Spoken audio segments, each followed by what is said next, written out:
What if my loan doesn't fund?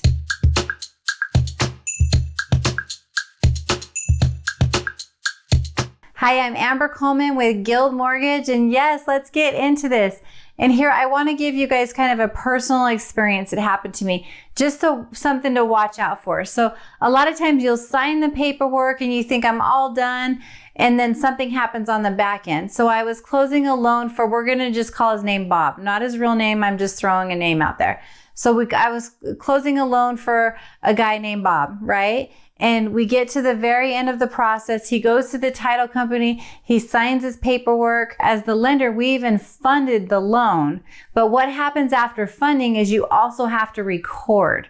So while we were in the process of funding, the title company realized that they didn't notice that the seller had a lien on the property and they could no longer record the property. What the title company neglected to do is tell me, tell the real estate agent, tell everybody. So we were thinking, okay, the loan funded, and we were waiting for confirmation. In the meantime, the borrower thought, I'm good, I own a house. So he went out and bought $20,000 worth of furniture. The next day, we all wake up and we're like, wait, where's the funding confirmation? We had no idea the borrower went and bought $20,000 worth of furniture, but he was looking for his keys and nobody ever called him to give him the keys. And then we were on the phone with the title company, and the title company said, oh, I'm so sorry, I forgot to call you guys and tell you, we couldn't record this property because the seller had a lien against the property. And we were like, what?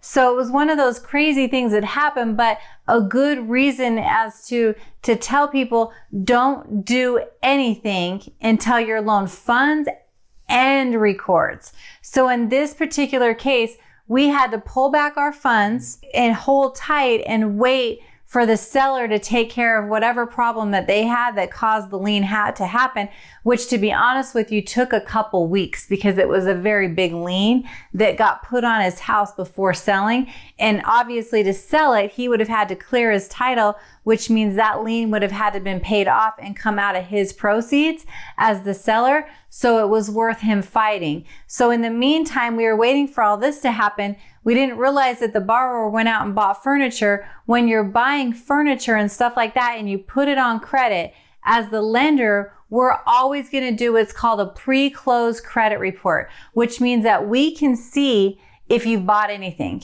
Because when you go to a store and you apply for a credit card or you buy things on credit, what they're going to do what's called an inquiry on your credit. With the inquiry on your credit, we're going to be able to say, okay, you had such and such furniture place, inquire into your credit. Did you get any new credit? And then obviously he said, yeah, I bought $20,000 of furniture. I thought I owned a house.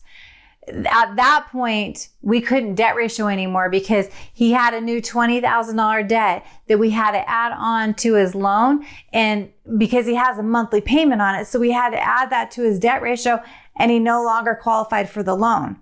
So what he had to do is give back the furniture, get rid of that bill, and then once that bill was gotten rid of, then we can go back and apply for the loan again.